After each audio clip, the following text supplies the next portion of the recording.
안녕 얘들아. 뿌리 깊은 독해 김승현 선생님입니다.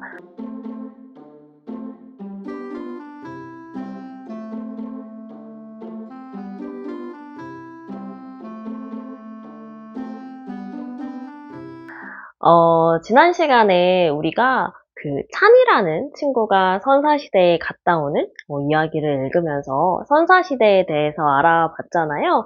오늘은 본격적으로 고조선이라고 하는 나라에 대해서 알아볼 예정입니다. 자, 그래서 이번 주에는 얘들아 드디어 우리나라의 첫 시작 고조선에 대해서 배우게 될 건데, 지난 시간에 배운 내용을 잘 기억하고 있는 친구라면 이런 생각을 하게 될 수도 있을 것 같아요. 그러면 우리가 지난 시간에 배운 선사시대가 특히 그 찬이 친구가 다녀온 때가 구석기와 신석기, 즉 석기 시대였으니까 오늘은 청동기 시기에 대해 배울 건가 보다, 이렇게 생각할 수 있어. 기억을 잘 하고 있다면 말이에요. 근데 이 이야기는 반은 맞고 또 반은 틀린 이야기라고 할 수 있을 것 같아. 왜냐하면 선생님이 첫 번째 시간에 혹시 이야기했던 거 기억나니, 얘들아? 이 역사라고 하는 게 갑자기 나라가 생기고 또 멸망하는 과정에서 이 나라가 멸망했다 그러면 거기에 사는 사람들이 갑자기 뿅 하고 사라지는 게 아니거든.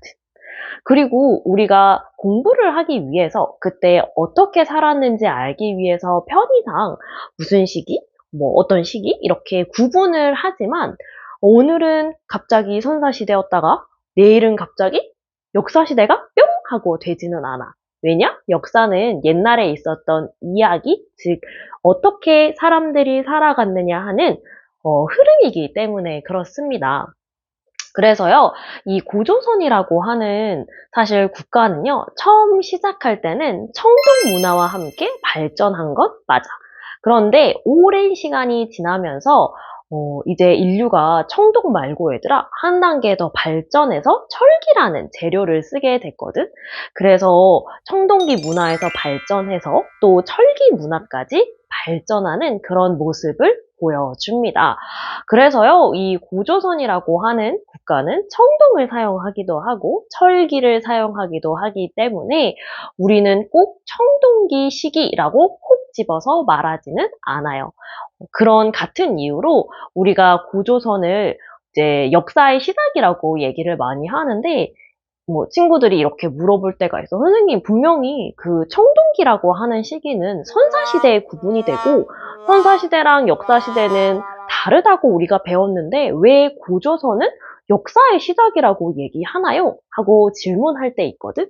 근데 그것도 같은 맥락이다라는 거를 미리 한번 우리가 짚어보고 시작을 했으면 좋겠습니다.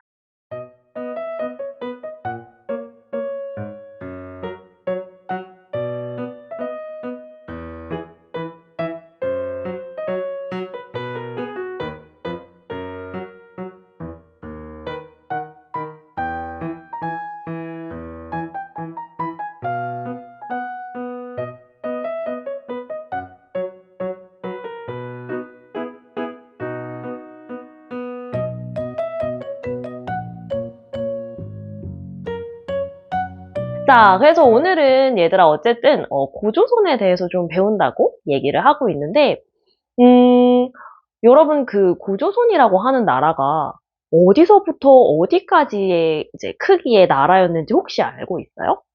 항상 역사라는 거는 지금 현재와 다른 모습, 다른 우리나라의 모습을 보는 거기 때문에 우선 이 머릿속에 그 나라가 어디에 위치해 있고 또 어느 정도 크기겠다라는 건 꼭꼭 알고 있어야 하거든. 그래서 먼저 선생님하고 지도를 좀 같이 보도록 할게요. 뿅. 자, 지도 보이시나요? 지금 나와 있는 얘들아 이 지도가 제일 위에 압록강하고 두만강 위쪽에 강이 하나 보이니? 그 강을 우리는, 발음이 좀 어려워 얘들아, 랴오허강이라고 한단다. 지금 중국 땅에 있어서 발음이 좀 어려워. 그래서 랴오허강. 그리고 아까 선생님이 언급했던 그 밑부분에 살짝 나와 있는 강은 압록강과 두만강이야. 우리가 이 랴호어 강 근처, 그리고 압록강과 두만강 근처까지 쭉 뻗어 있는 고조선의 모습을 볼 수가 있을 거예요. 지금의 한반도보다 조금 더 북쪽에 위치해 있죠. 이 시기부터 저기 밑에 남쪽, 우리 정확히 말하면 얘들아, 지금 북한하고 남한의 경계선 즈음 될 것 같아. 그쯤까지를 우리가 고조선의 세력 범위다라고 보고 있어요. 그럼 여기서 이제 친구들이 물어보는 거야. 선생님, 처음에 고조선이 시작할 때는 기록도 마땅히 없었을 거고, 뭐 정확한 것도 아닌데, 여기서부터 저기까지 고조선이 있었던 사실을 도대체 어떻게 알 수 있나요? 그거는 세 가지의 유물이 공통되게 그 장소에서 발견됐기 때문입니다. 첫 번째는 바로 비파형 동검이야. 그리고 두 번째는 이송리식 토기, 그리고 세 번째는 고인돌이 되겠습니다. 이렇게 얘들아, 광범위한 범위에서 같은 이제 문화가 나타났다는 것은 사실은 그 범위 내에 이제 거대한 국가가 있었다는 것을 증명하는 거거든요. 아직 이해가 잘 안 되는 친구들을 위해 선생님이 예시를 하나 좀 들어주자면, 이제 가정이야, 얘들아. 우리 모종의 이유로, 갑자기 우리 이제 지구가 잠깐 멸망을 한 거야. 멸망을 한 거야. 그리고 막 1000년, 2000년이 지났는데, 이제 가까스로 살아남은 새 인류가 있었다고 생각을 해봅시다. 근데 그 인류가 이제 또 발전을 해서 먼 과거에 있던 지금 우리가 살고 있는 그들에게는 역사겠죠? 그 역사 현장을 막 발굴했다고 생각해봐. 그러면 이제 공통되게 이 남한이라고 하는 대한민국이라고 하는 국가에서는 선생님 생각에 제일 많이 발견될 건 네모나고 까맣고 그 한 요만한 크기의 있잖아 왜 그 너네가 되게 갖고 싶어 하는 거 그게 나올 거야. 그게 뭐야? 스마트폰이겠죠. 그게 막 이렇게 나올 거야. 그런데 이 사람들이 보니까 특히 그 북쪽, 북한이라고 하죠, 지금. 북한의 지역과 남한의 지역에 나오는 이 그들은 뭐 스마트폰인지 뭐 아닌지는 잘 모를 수도 있지만 모양새가 다르게 생겼는데 특정 경계선 아래와 위쪽으로 막 다른 게 발굴이 되는 거야. 그러면 아마 그 사람들은 그렇게 생각할 거야.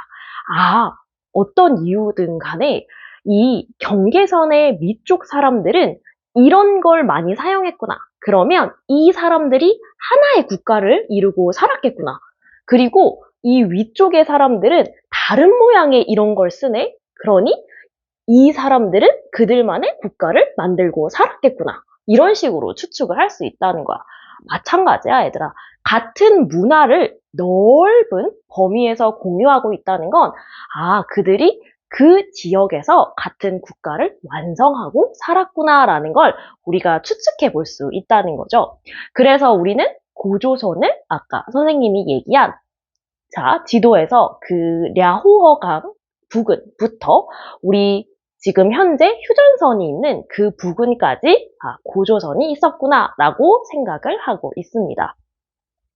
자, 그러면 우리가 이 세 가지 유물을 한번 꼼꼼히 살펴봐야 될 필요성이 있겠죠? 일단 첫 번째, 비파형 동검입니다. 이 비파형 동검은 색깔이 이제 약간 이제 초록빛이 좀 돌기도 하지? 이게 바로 청동으로 만든 검인데, 얘들아, 이제 좀 독특해. 끝부분이 뾰족하고 가운데 부분이 쏙 들어갔다가 이제 마지막 부분이 볼록하게 튀어나와 있잖아.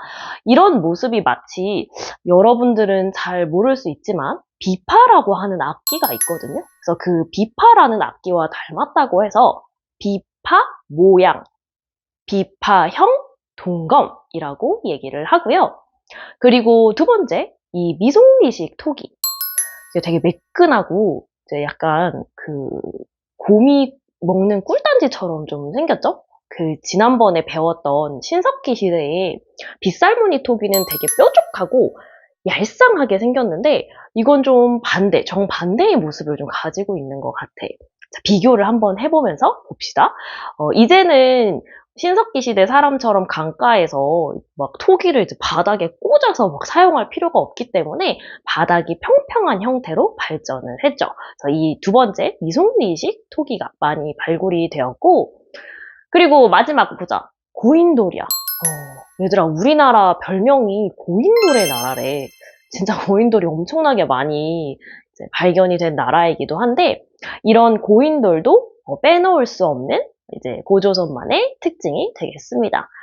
선생님이 되게 간단하게 사실은 세 가지 유물을 설명했는데, 더 자세하게 설명하지 않은 건 이유가 있습니다.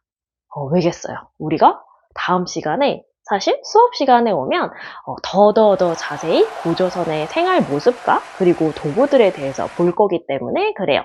그래서 오늘 이 영상을 보고 여러분들의 첫 번째 확실하게 알아야 될 목표는 뭐냐면, 이런 세 가지 유물들이 고조선이 어디서부터 어디까지 세력 범위를 이루고 있는지 알려준다는 것과, 이 고조선이 언제 생겨났고, 그리고 이제 철기 시대까지 이제 쭉 이어져 온다는 거, 요 두 가지를 좀 중점적으로 다시 한번 생각해보고 오시면 되겠습니다.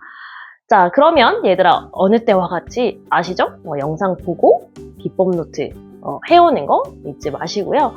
다음 시간에 봅시다. 안녕.